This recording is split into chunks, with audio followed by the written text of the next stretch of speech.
Okay, what we're here today in the ski shop again, and what I want to talk about or show you is how to do a good waxing for a really wet, warm spring snow. This means snow that's, obviously is going to be above 32 degrees of the air temperature, so the snow is going to be very warm. And in this case, we're going to say the snow is going to be old too. Now, you can get fresh snow tomorrow, and you're going to use a different product for fresh snow for your anti-static than you use for old snow with this system that I'm about to talk about. Is the Dominator 4x4 system. And the Dominator 4x4 system is a bit complicated, I guess you might say. Maybe it's not that complicated, but it is to really squeeze the last little bit out,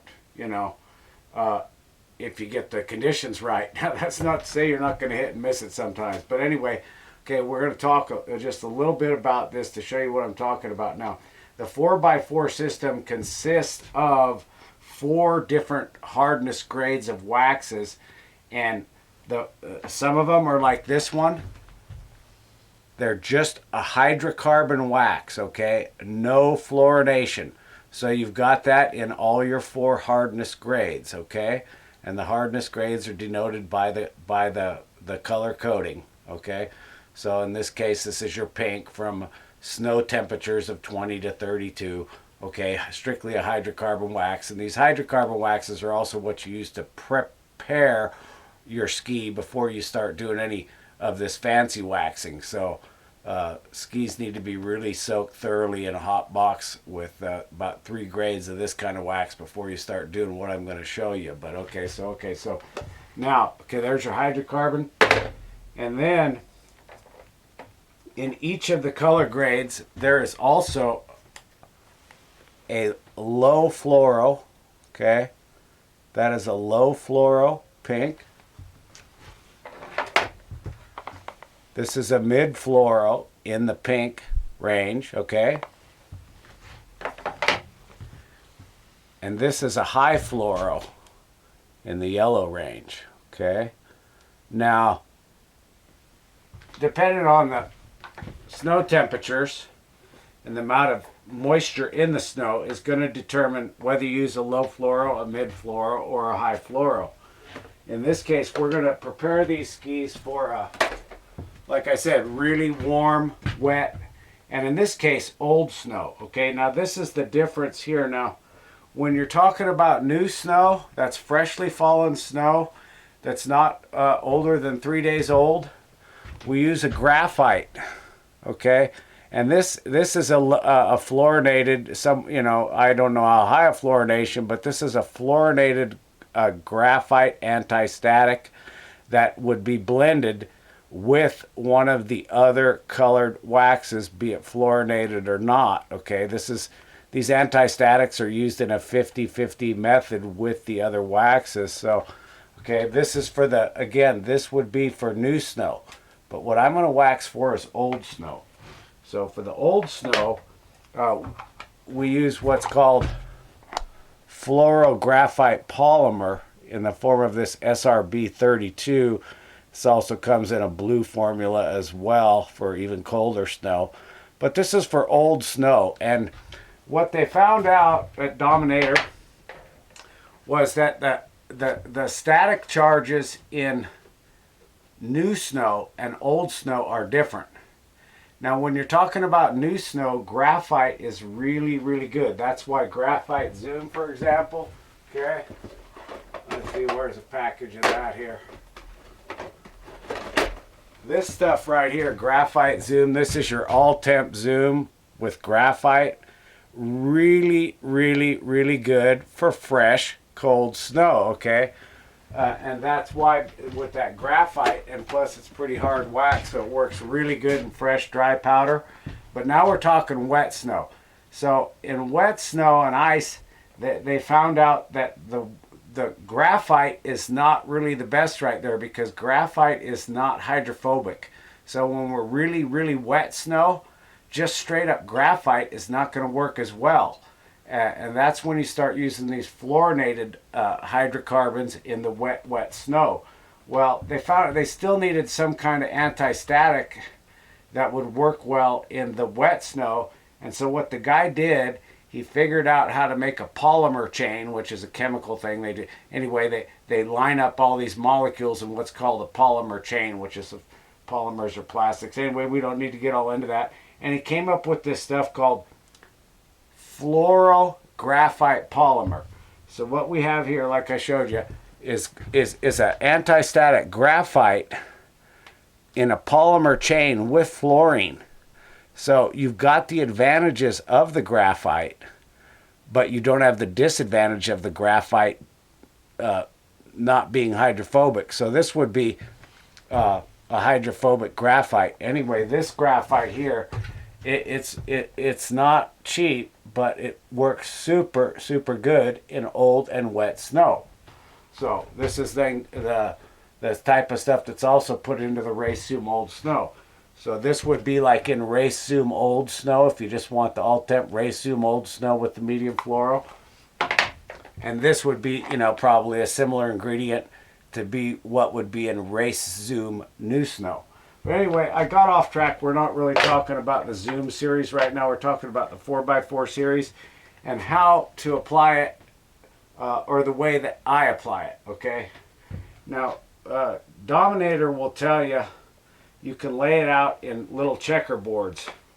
So we're going to take, today, we're going to blend SRB 32 with FX 33, which is the high fluoro yellow. And we're going to blend these two. Now, generally when you're putting on an anti-static or your graphites, those are the first ones you want to rub on. You want to get that down into the base of the ski, that anti-static material, okay? So, what I like to do is always rub my anti-static portion on first. Now, it's SRB 32 and FX 33. Okay, you could take and touch to your iron and then rub a little square. And then you rub another square, then you rub another square, and it's what they call a checkerboard pattern. And that works pretty good. I've done it before. It just takes a lot more time. So, and you know, you're going to use maybe a little bit more wax than you need. So this thing here, that was a $130 chunk of wax for 100 grams. But this is the way I use it, and it works really well. So, okay, so here we go.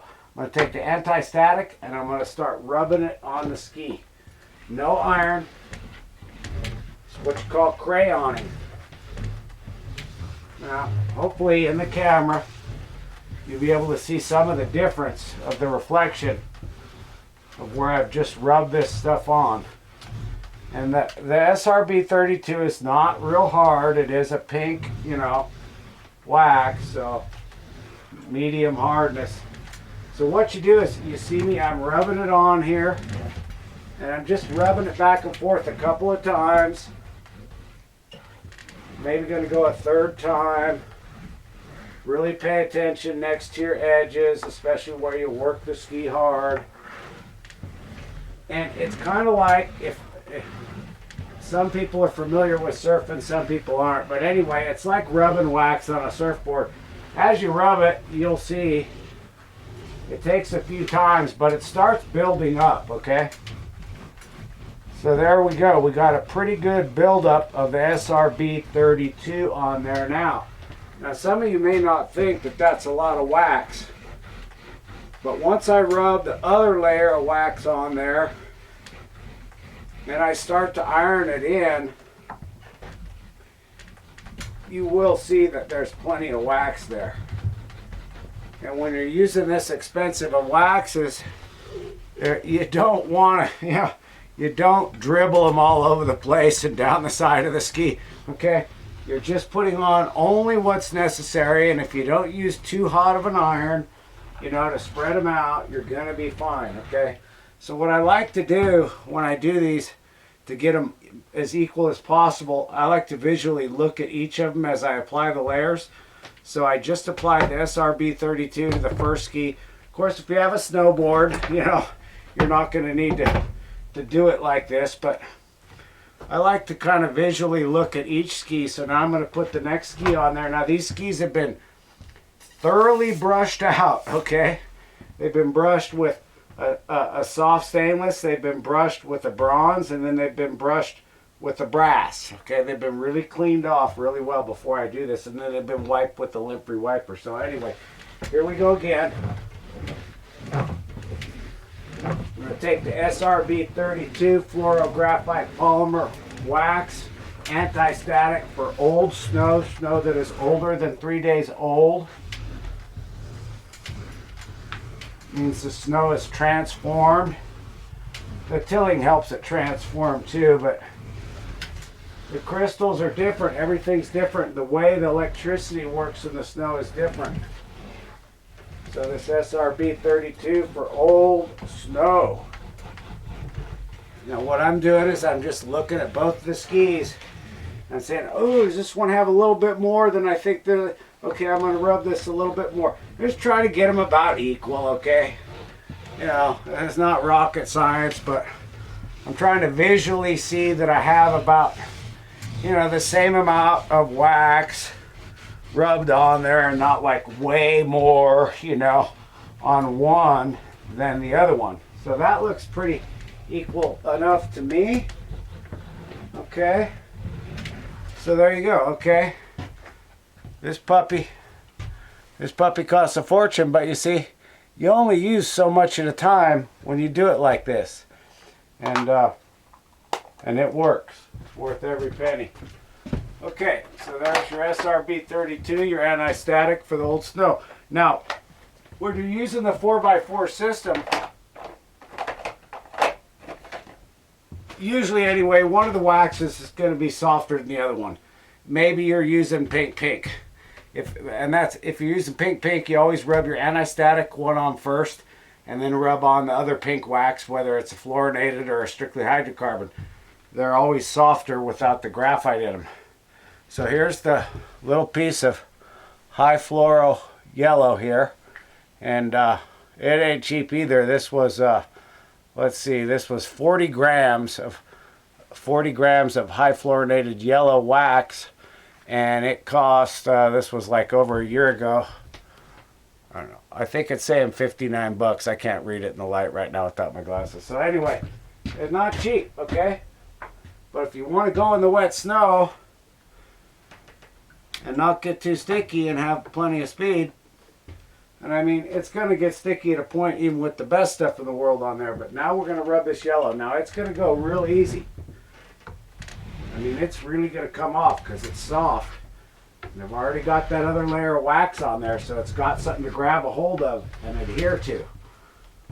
So I'm probably just going to draw down the ski like one time here because it's really, the yellow is soft, it's laying a lot off. Okay, so I drew down once and I got plenty of it there, but I'm just going to go ahead and just rub it up one more time down the middle in this case.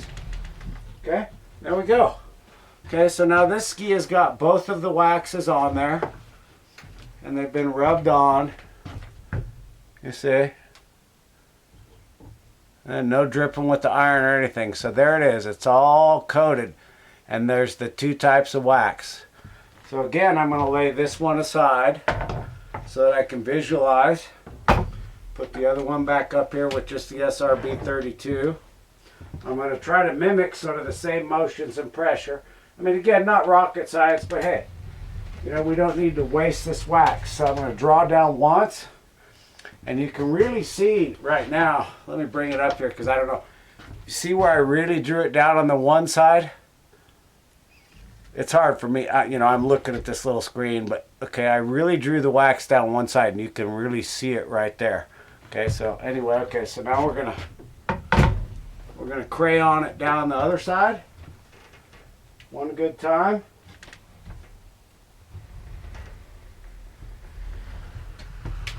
Okay, and like I did on the other one, in this case, and you don't, you know, Every time you do this, you might do it different, but try to do them both fairly equivalent. So now I'm going to run this just one more time up the middle. That's it, okay? So now we're going to iron them in. And probably in a way I don't need to show you anymore. I could just say, okay, now iron it in.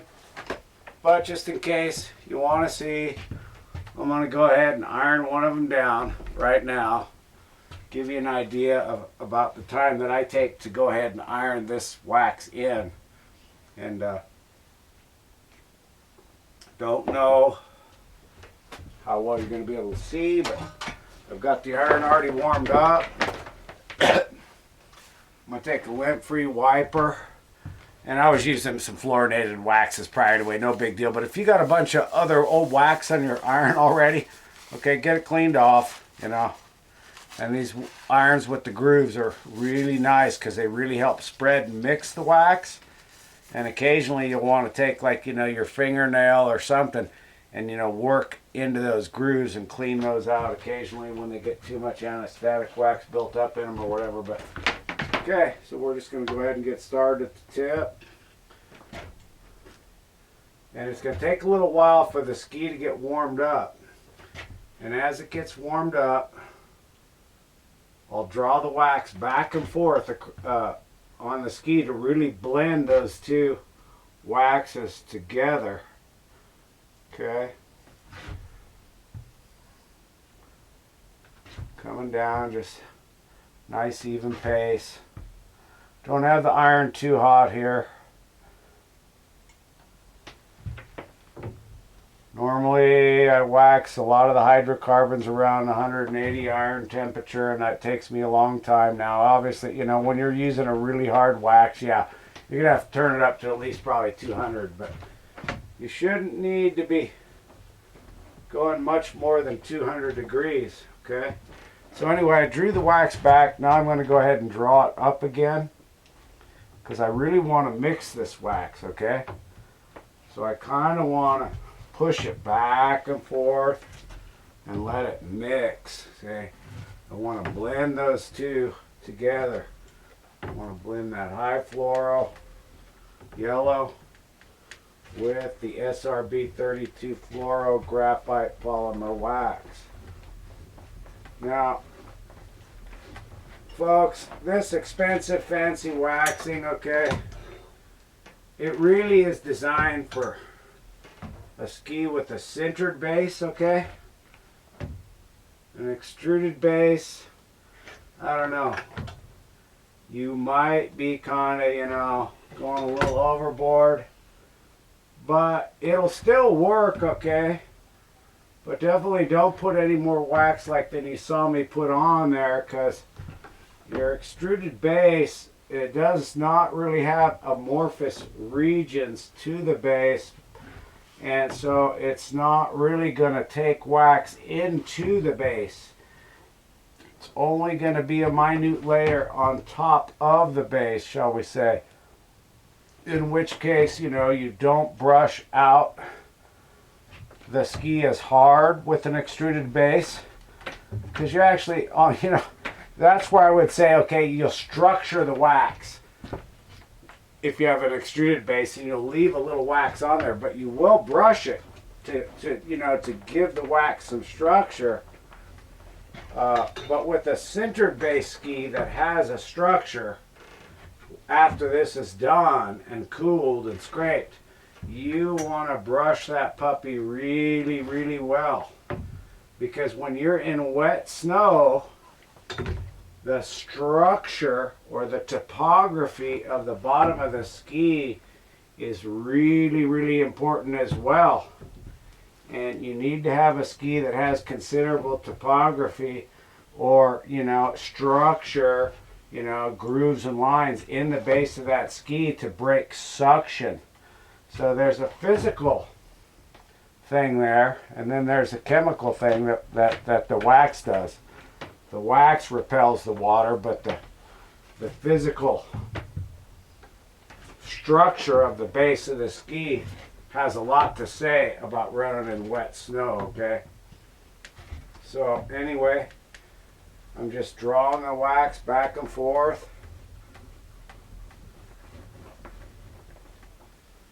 I'm paying attention to my edges. This ski is well beveled, and the edges of the ski are a heat sink. So I'm reading the wax.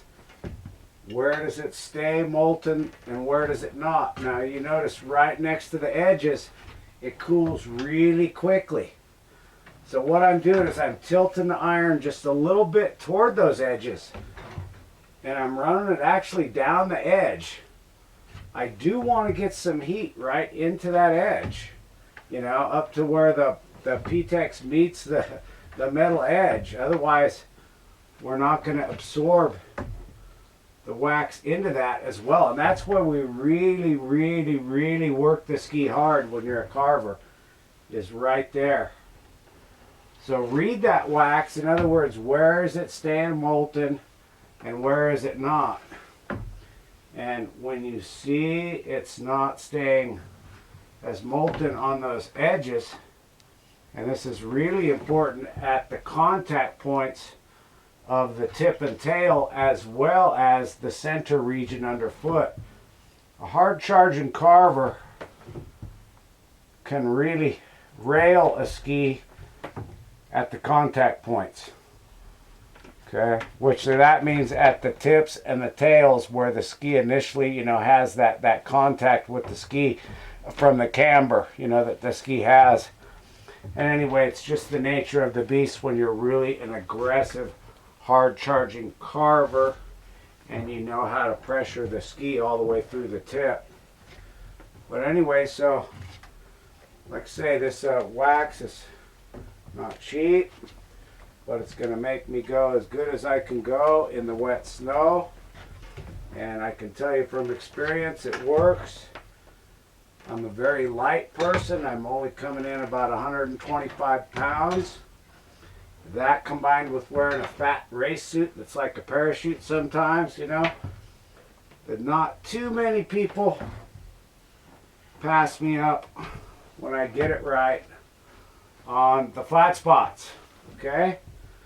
And when they do, they usually are guys that weigh like, you know, 165, 170 pounds, okay? So imagine if they had the wax job that I had when I was passing them up. So anyway, here we go. We're just mixing that wax up. And as I just ran the iron forward that time, I really pushed a nice wave. So I think we're just about there. Don't need to go crazy, but this is, again, a sintered base.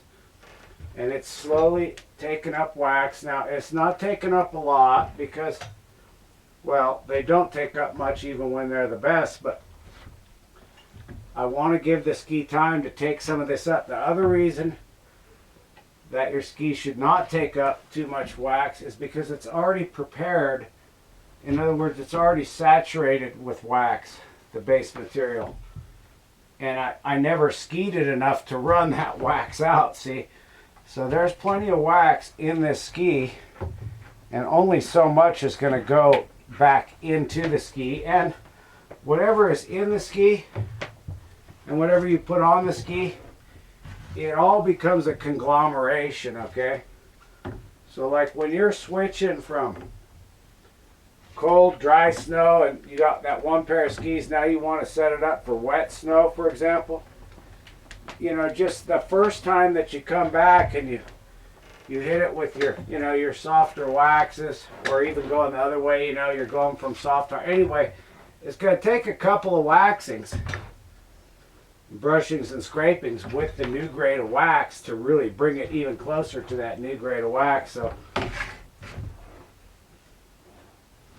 like if this had been waxed only with, you know, blue wax or the hard wax for several times, and that's all I had used, the base would be pretty hard with wax, and it would be really good for the drier, colder snow.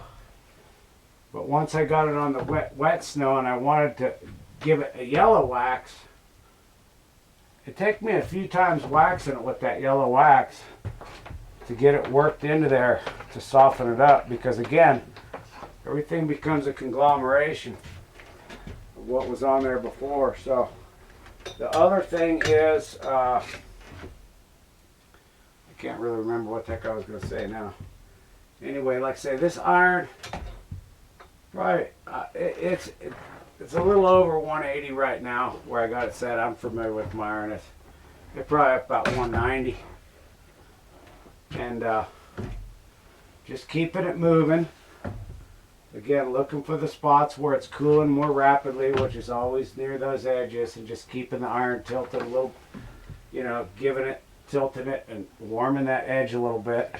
But not too much, you know, because I'm keeping the iron moving. Don't want to overheat your frickin' ski. Then nothing will absorb into it anymore. That's like anytime you do base repair. Any base repair on your ski of a centered base, that's it. That area is now extruded, okay? So I only base repair a ski if it absolutely needs it. So there we go. Okay. I think that's plenty. I mean, I could sit here and do this longer. Be kind of like hot boxing it, you know, the longer you do it, but you'd have to do this for about 3 or 4 hours to equivocate, you know, what a hot box does as far as getting the maximum absorption into the ski. So okay, and as you can see, there's plenty of wax pooling there, or maybe you can't see, but there's a lot of wax there. So okay, there you go. That's it. Now we're going to let that ski cool. In this case, it's yellow and pink wax. You need, you know, at least a couple of hours. Hang on just a minute there. And with the yellow wax, you need at least 3 hours. So anyway, we're going to let these cool overnight. That's always best. So I'm doing video. Okay, so anyway, there it is. I just a little interruption there from the wife. But so anyway, there you go. We don't need to iron the other ski and show you that. I mean, God, you just spent enough time watching this. But here's the other one, and we're going to do the same thing. Let it cool overnight. Remember, your centered base. The wax is in the ski. That's going to make it go. It's not on the ski. So be sure that you scrape this out really, really good tomorrow morning. And be sure you brush it really, really, really well. I mean, when you think you're done brushing it, maybe go ahead and brush it a little more. You want to remove all the surface wax off that ski so that all you're seeing is structure, okay? And there you go. Remember, structure is very, very important to break suction in wet snow. So in combination with this waxing that I've showed you on the 4x4 system, you're going to haul ass in the wet. Now, there's other ways to do the wet snow. And one that Dominator themselves has been advertising that I noticed or showed on their website is this combination. The combination of a Race Zoom Old Snow. Okay, now we're going to use Race Zoom Old Snow because it already contains a medium fluorination. It already contains the fluorographite polymer, okay, in the Zoom formula, which is maybe like in between a pink and a blue. I don't know, but anyway, it's thermoactive. So it really holds its up to snow to about 32 degrees anyway. So this is the Zoom series. But you could take this Zoom, then you would rub this on the ski like you saw me do with the SRB 32, and then you would come back, or you would rub this on with the SRB, or you wouldn't rub this, I'm sorry, with any of the other waxes. You would just rub this one on real good, okay? Rub it on real good and iron it in, okay? You could even go ahead and touch and rub with this one. You could even drip some of it on if you want. It's not cheap, but first thing you would do is you'd wax it with this Race Zoom Old Snow. Okay, now once you were done with that and it cooled off overnight, and then you brushed it and scraped it real good, now in the morning, before you skied on that super wet snow, now you'd use this butter. And if you don't know how to apply the butter, this is a overlay, and it's not done with an iron at all. It's just rubbed on, buffed in, and brushed out. And I do have another video about how to apply butter, and you can look at that video if you want. But the combination of the butter on top of the Race Mold Snow will rock your world as well. Now the butter will not last a super long time, and but it will last you, it depends how hard you ski, but it'll last you pretty good. And the thing about the butter overlay is you can come back at midday and reapply the butter overlay right on the mountain. But important, folks, when you're messing with the butter, maybe go back and look at my video, because I talk about, you know, and even these high fluorinated waxes and whatnot and overlays. Don't be getting that stuff on your fingers and rolling a cigarette or something, because you're going to poison your lungs, okay? So that's the deal. All right, I think enough said. If you got any questions, funny, not too many people asking too many questions on my ski videos, tutorials or whatever, but if you got a question, just put it in the comment box down there on my YouTube, and I will come back and do my best to answer any questions that you might have. Okay, and there it was, using SRB 32 and high fluoro yellow for a super wet spring snow. Catch me a while ago.